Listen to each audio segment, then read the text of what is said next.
Do you believe people can really change? Or do they just get better at hiding things? I wasn't supposed to hear the message. It was a voice note my sister had sent to our mom, likely in one of those breathy, self-righteous tones she used when she felt like she had the moral high ground. When she was trying to make herself look like the adult in the room while tearing down everyone else behind their backs. I was only in the group chat because mom had accidentally added me months ago and never bothered to fix it. Most of the time, it was a stream of grocery updates and gossip and poorly lit photos of family dinners I hadn't been invited to. But that day, it was Haley's voice that came through, sharp and unfiltered. "It's just easier without her around," she said, in a tone so casual it took a few seconds for my brain to process that I was the her. I listened to it again, just to be sure. Not that I needed to, Haley's voice was unmistakable, that mix of millennial apathy and victimized entitlement. She didn't say it with anger. There was no passion behind it. Just a quiet, tired finality, like she had reached some kind of conclusion about me that she felt everyone else should now accept. No protest. No defense. Just a statement she'd likely made a dozen times before, only this time, I'd heard it. I didn't respond. I didn't text her. I didn't call mom to ask what the hell that was. I just sat there, phone screen glowing in the fading evening light, and let the words carve a clean hole through everything I had quietly done for her over the past 6 years. I paid her tuition. Not all of it. I'm not a millionaire, but enough that she didn't drown in debt. I was the emergency contact when she had that panic attack and ended up in the ER freshman year. I covered the therapy bills she didn't want mom to know about. I vouched for her when she screwed up her internship interview with Lucas, my ex, who owed me more than a few favors. I fed her when she didn't have enough for groceries and pretended not to notice, when she canceled plans 5 times in a row and showed up only when she needed something. And I never asked for anything back, not even gratitude, because I knew better than to expect it. But I also didn't expect that sentence. What stung wasn't that she said it. People say cruel things all the time. What stung was how easily she said it. Like my absence was not just bearable, but preferable. Like I was a barrier to her happiness. An obstacle. A burden. And once I let that idea settle in my bones, something inside me shifted, not like a snap or a crack, but more like a quiet, mechanical turn, like a dial clicking into a new setting. That night, I didn't sleep. Not because I was crying or heartbroken, I wasn't. I was awake because my brain was sorting through every file it had on Haley, every time I'd picked her up, bailed her out, smoothed something over for her. And one question kept floating to the top like oil on water. What if I just stopped? No fanfare. No big drama. No confrontation or long, self-righteous monologue. Just silence. Just subtraction. The next morning, while brushing my teeth, I opened the health insurance portal and removed her as a dependent. It took under 2 minutes. One click to remove coverage. Another to confirm. Done. I didn't feel glee or rage. Just calm. It was so easy, like turning off a light in a room I no longer needed to walk through. I closed the laptop, made coffee, and went to work like any other Tuesday. When mom texted me later asking if I could help Haley renew her FAFSA forms, her last deadline before it messes everything up, as mom put it, I replied, busy this week. Hope she figures it out, and left it at that. No smiley face. No exclamation mark. Just a message that sounded exactly like the tone Haley had used. By Friday, I'd muted the family group chat entirely. Haley's texts trickled in questions about paperwork, about a missing email from the university, about whether I'd gotten her message. I let them sit unread. The best part was she didn't even know I'd heard her comment. She had no idea that her voice note had become the quiet trigger for the slow unraveling of her safety net. The next Reallocating push came a week later when she called, voice bright and fake, asking if I could review her class registration forms before she submitted them. I could practically smell the panic she was trying to mask. I told her I was traveling for work, and that she should really get used to handling those things on her own now that she was about to be 24. She paused. Said, "Oh, right." Then tried to cover it with a laugh. I didn't return it. I let the silence hang just long enough to sting. It was then that I knew I wouldn't say anything. Not to her. Not to Mom. Not even to myself in the mirror. I just keep doing what I was doing, removing my support piece by piece, slowly enough that it wouldn't look like revenge. Just distance. Just boundaries. After all, she said it was easier without me. So I decided to show her what easier really looked like. By the time Sunday rolled around, I had already removed her from the health plan, blocked university correspondence from my inbox, and started building the quiet distance I knew she wouldn't notice until it was far too late to reverse. The thing about people like Haley, people who thrive on everyone else's scaffolding while pretending they're entirely self-made, is that they rarely recognize what's holding them up until it's gone. They assume every stable floor they walk across was always there, owed to them by birthright or sibling loyalty or the vague, unspoken notion that family just helps. They only ever look down once the boards start creaking under their weight, and even then, they don't wonder who built the floor, they just complain about the noise. I didn't delete her number or block her, because that would have made it obvious. What I needed was ambiguity, just enough space that she'd second-guess herself, just enough coldness that she'd wonder if she was imagining it, but never enough to fully confirm she was being cut off. It wasn't about drama. It was about erosion. I wasn't interested in a confrontation that would make me look like the bitter sister or the resentful martyr. I wanted her to live in that slow realization that things were slipping and she didn't know why, like waking up one day to find out the ladder you'd been climbing was missing half its rungs. The FAFSA thing was just the beginning.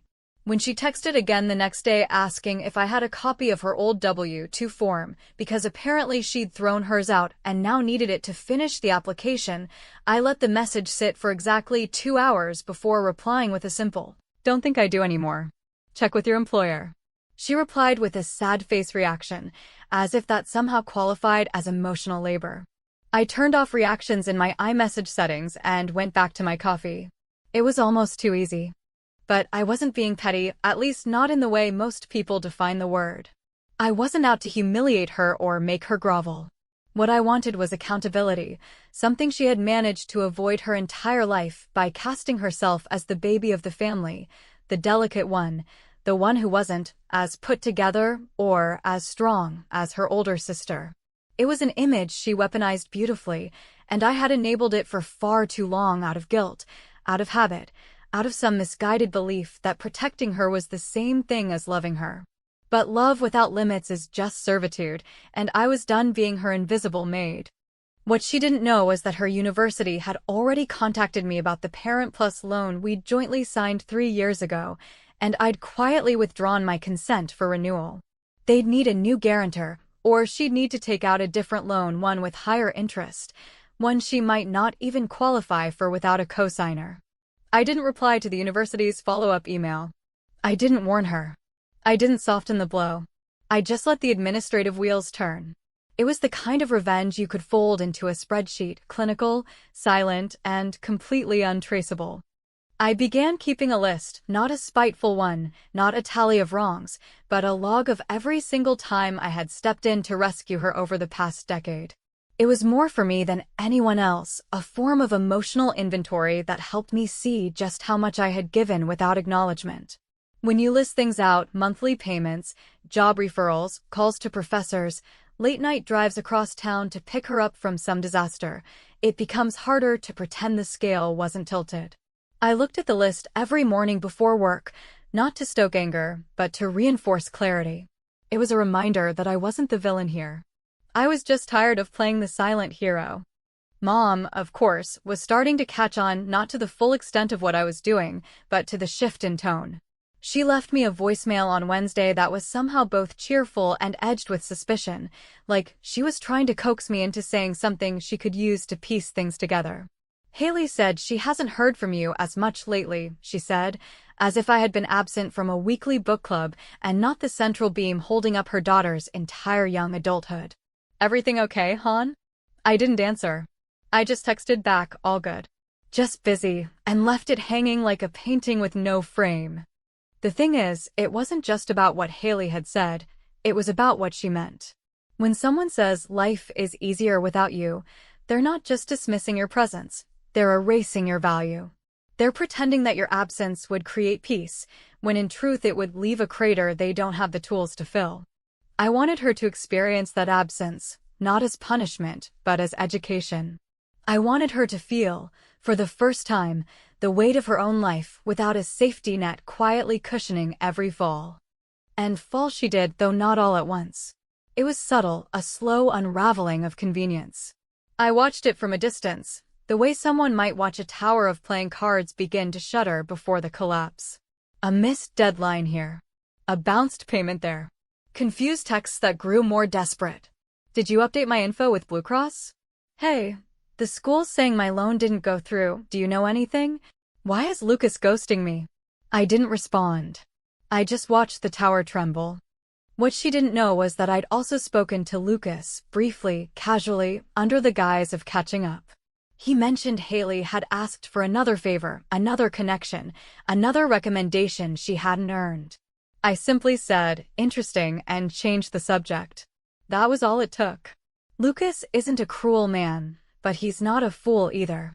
He knows when a reference is more liability than asset. Haley's messages to him stopped a day later. She never mentioned it to me. I doubt she even connected the dots. By the end of the week, her texts had gone from informative to emotional. I just feel like everyone's being weird. I don't know what's going on, but something feels off. Are you mad at me? I could have answered. I could have said, yes, I am, or you did this, or even go listen to your own voice note again. But I didn't. Because silence, when used correctly, is louder than any accusation.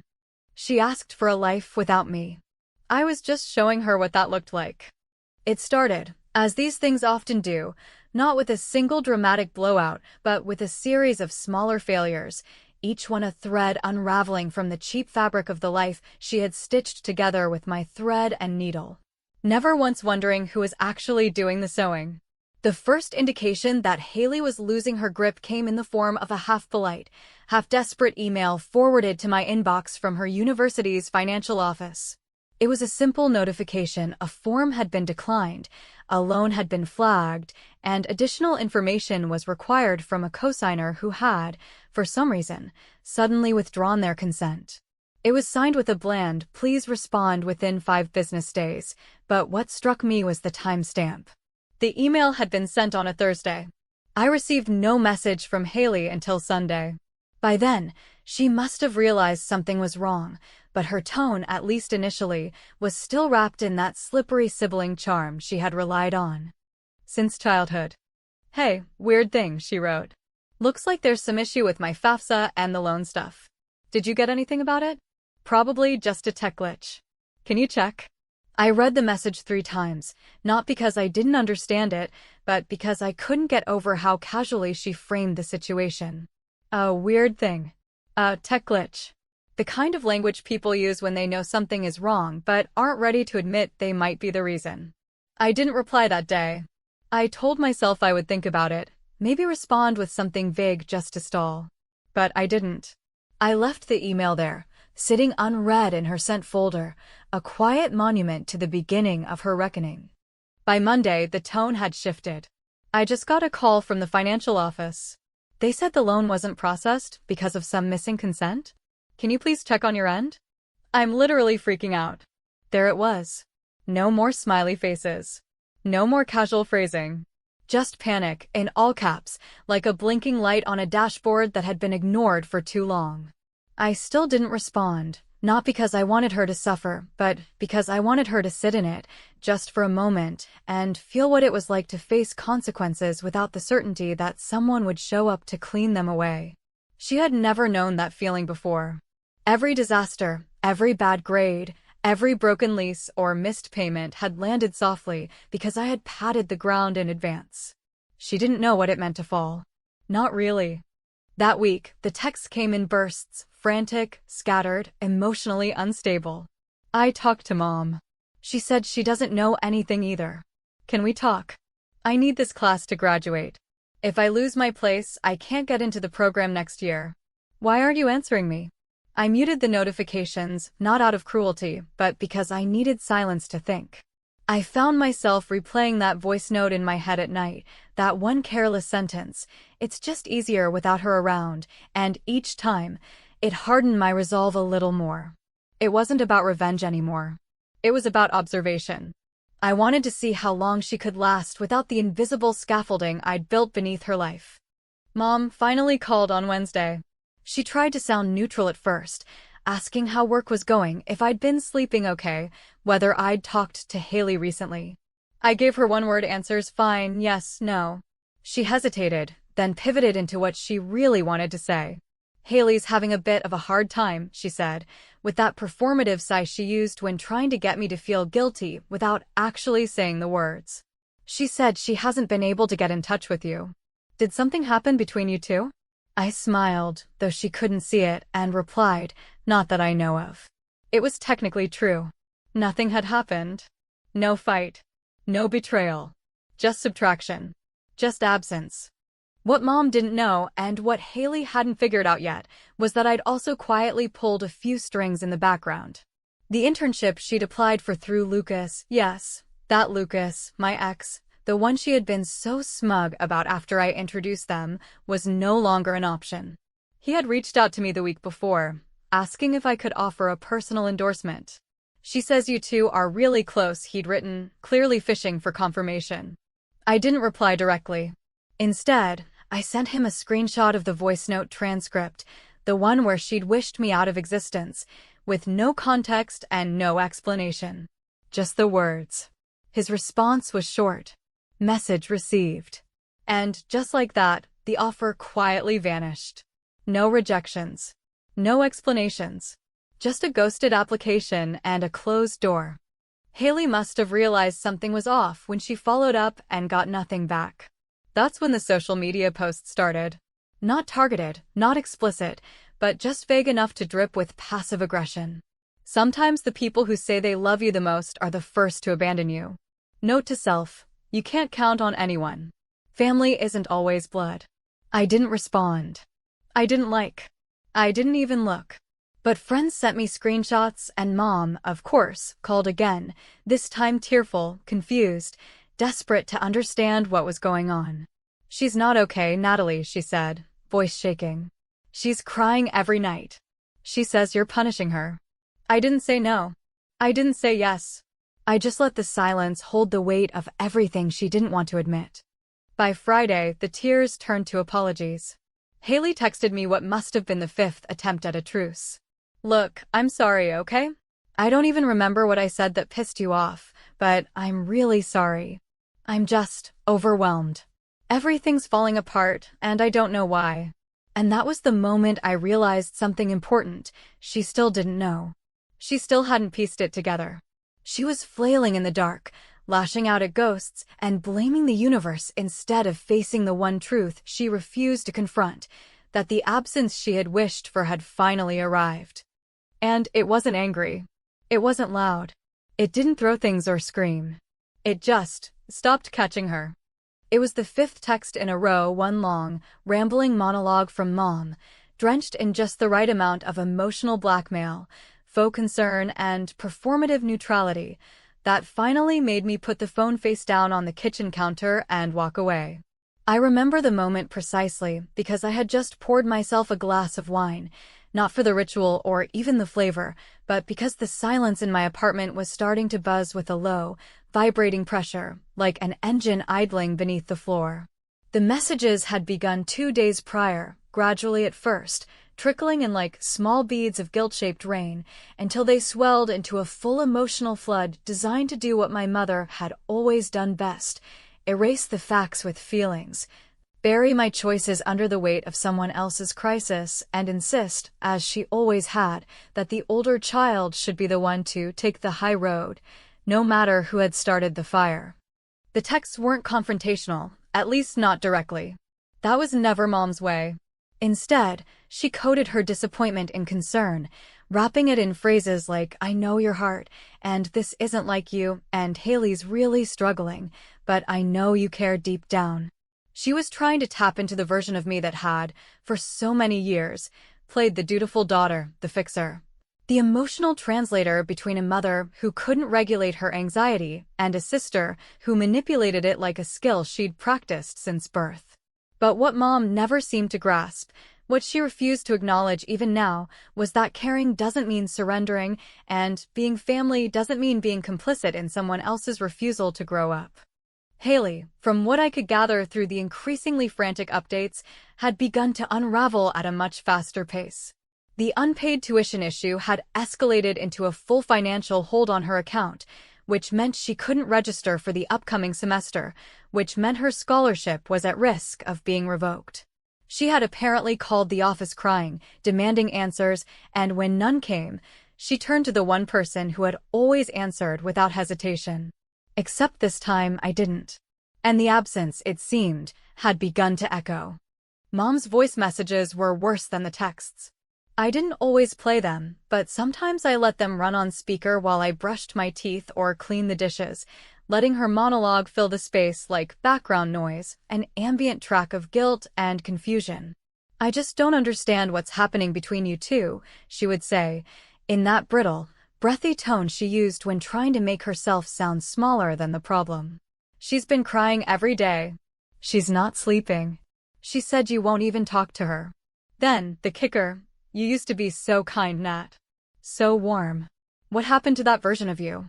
It was the kind of question that wasn't meant to be answered, only endured.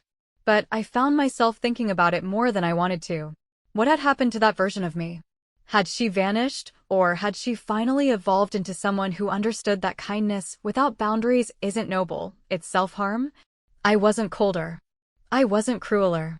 I was just done being the emotional pack mule of a family that couldn't admit how much it had leaned on me without ever acknowledging the weight I carried.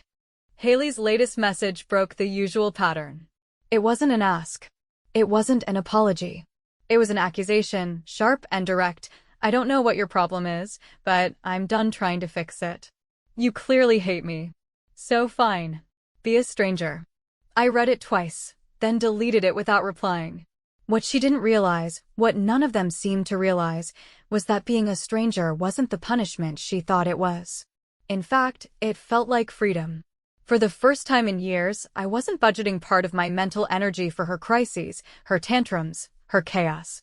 I wasn't holding space for a version of her that never existed. I was just living my life, and it was quieter, lighter, better. And still, Mom wouldn't let it go. "She's your sister," she said in the next voicemail, her voice cracking just enough to make me pause. "You two used to be inseparable. Remember that summer in Cape Cod? You helped her pick out her first swimsuit.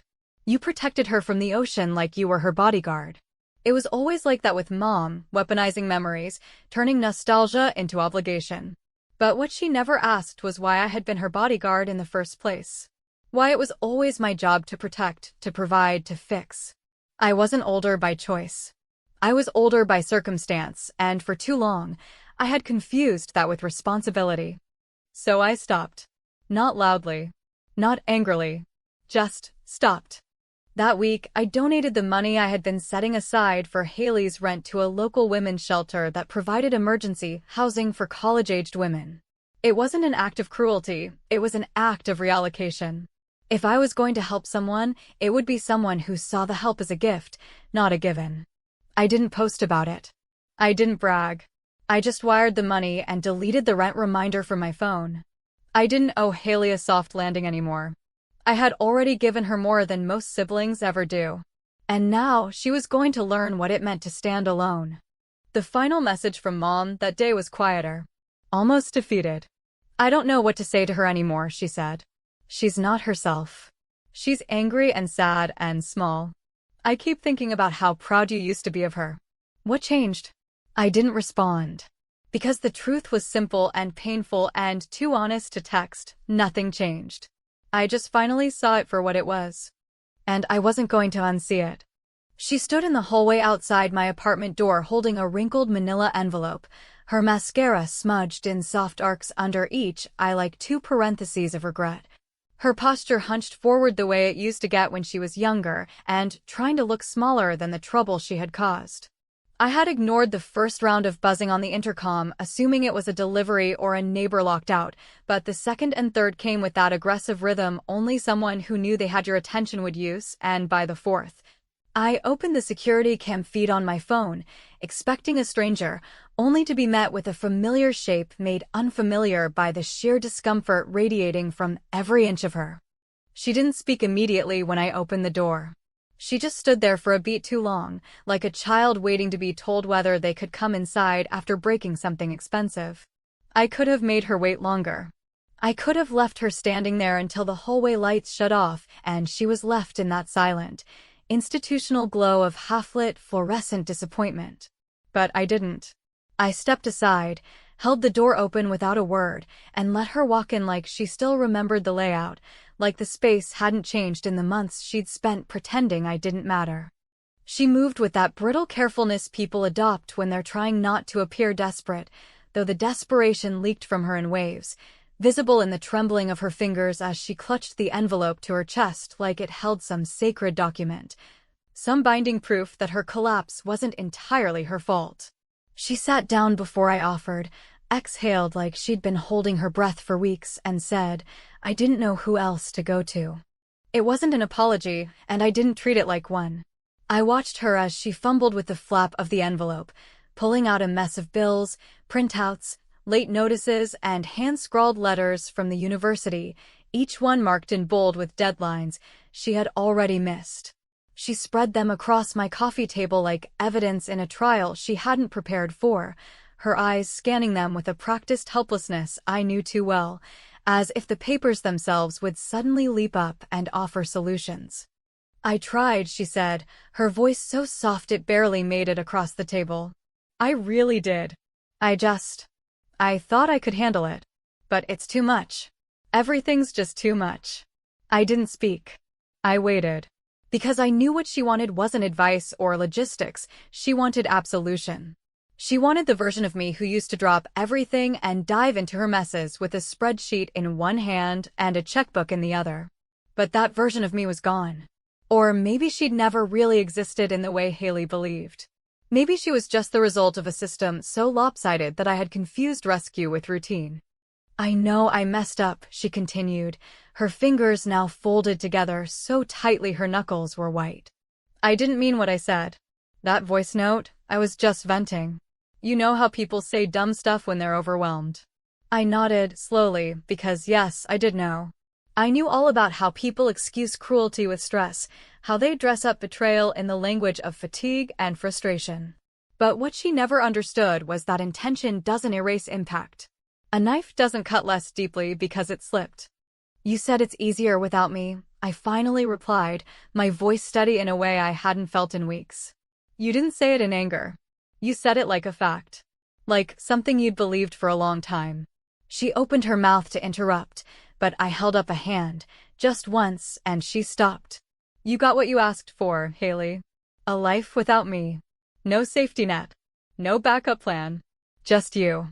And this, I gestured to the stack of bills, is what that looks like.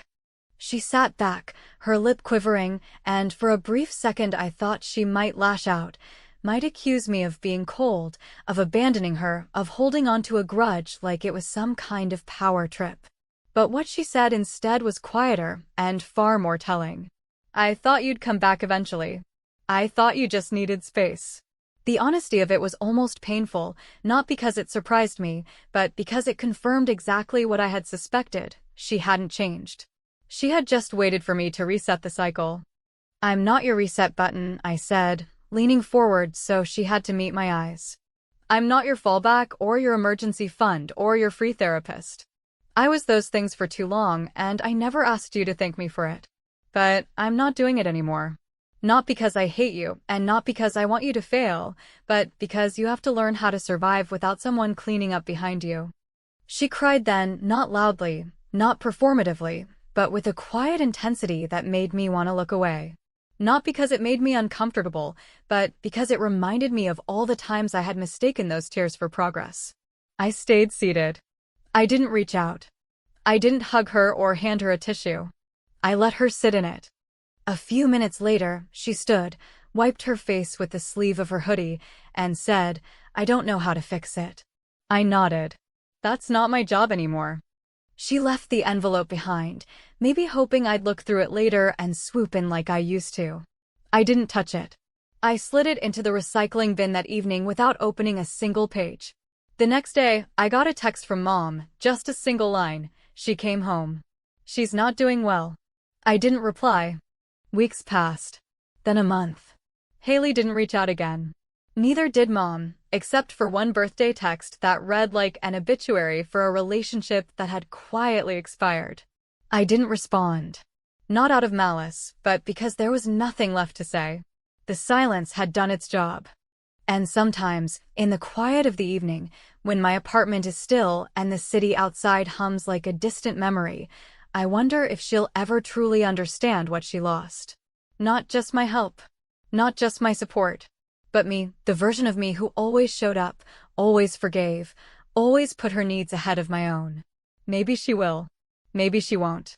But either way, the message was delivered. She got what she wanted. And I finally got what I needed.